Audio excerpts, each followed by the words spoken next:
good morning, time to go. Oh, we are all looking for adventure. We are all looking for adventure.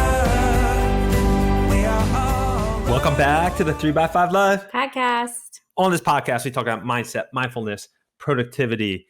Last week, we spoke about 14 minutes and 24 seconds. 1% better. Also known as 1% of the day. So what did you do for 14 minutes and 24 seconds a day? I just dreamt about you, Jessie, Oh, and all your amazing qualities. I would just sit there. That was my meditation. Only 14 minutes and 24 seconds. I mean, yes, it could have been all day. Oh, you're so ridiculous. I did some deep work at work. I did some prospecting, which is not the funnest work to do. Mm-hmm. But it's funny because I would get in a rhythm where I'm like, all right, I need to spend 1% of my day doing this. And all of a sudden it turned into 3% of my day because I just kind of kept the flow going. And I usually do 10 minutes of core work and I upped it to 14 minutes and 24 seconds. Look at you. I noticed your abs looking good this week. Yeah, you know it. What are we talking about this week?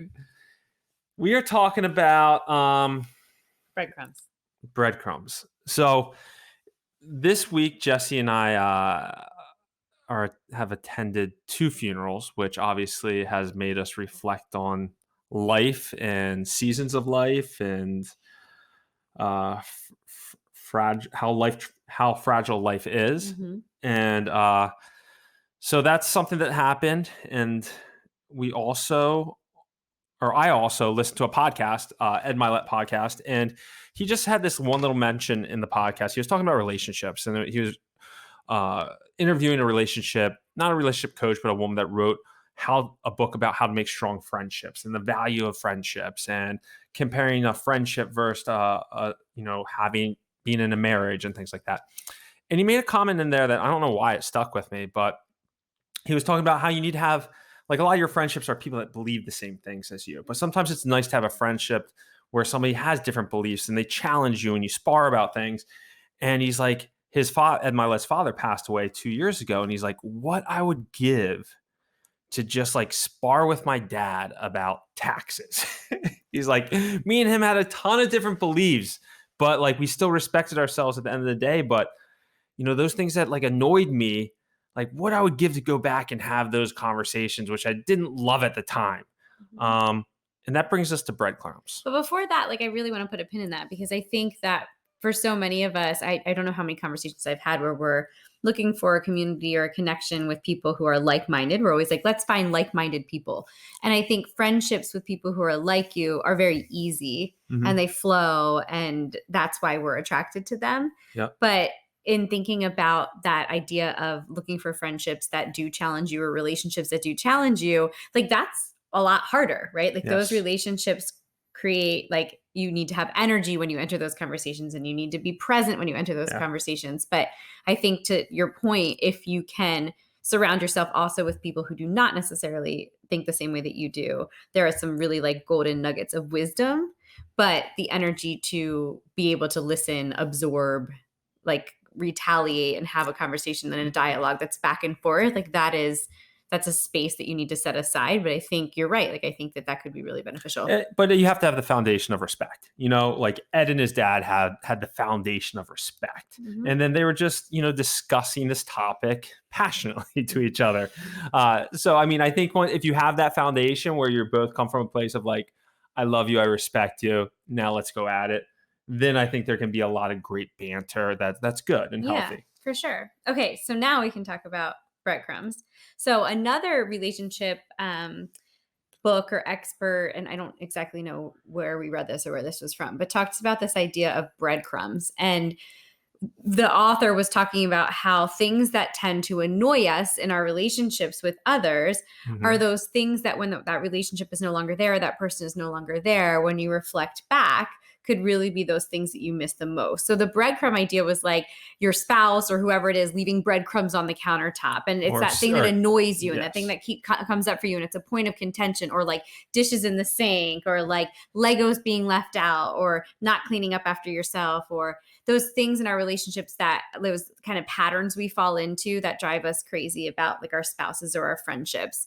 And I actually think I remember my mom or somebody saying this to me, that the things that you find like so endearing and that you love so much about a person in the very beginning of relationships sometimes ends up being the things that drive you the most crazy as you're like further into those relationships. And I can see some like that, like I see that, right? Like I see that. What are you trying to say? No, what are you trying to say? I just think that sometimes those things that constantly come up that annoy us and come up for us during the day or as we go through our day, I think they also could be those things that make you unique and make you as a person an individual. And so if something happened to you or you were gone, like those are the things that you really have to reflect back and you'd miss them. So how do you take those breadcrumbs and flip the script to recognize that in that moment, that person that you love or that person that you have this deep relationship with does these things because it's an intrinsic part of who they are, and things that like, the way that they tick.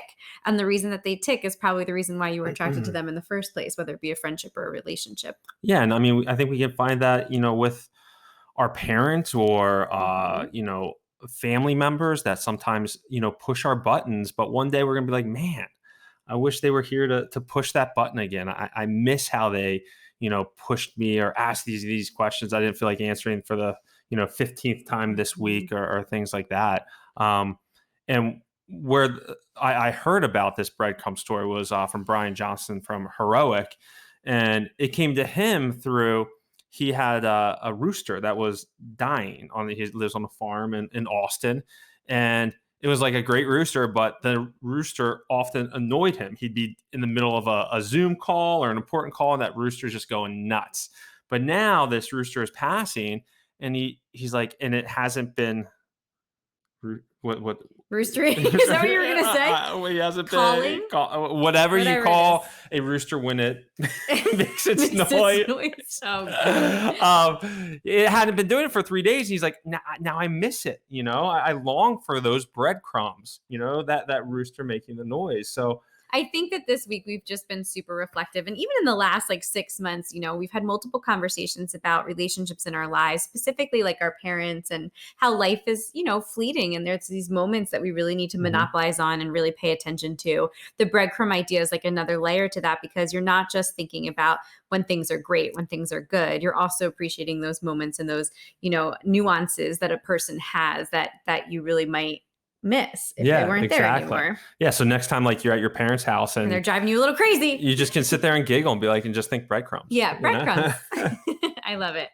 So this has been a week of reflection with, 2 funeral events and people who are close to losing loved ones and grief and exactly all the levels of that come with that type of loss. Yep. So, just preserving those memories and seizing those moments with those people is what we kind of wanted to reflect on this week. And looking at them as like a gift. Yes, exactly. All right. Take care. Hope you Till have a next great week. See ya. We are all loved.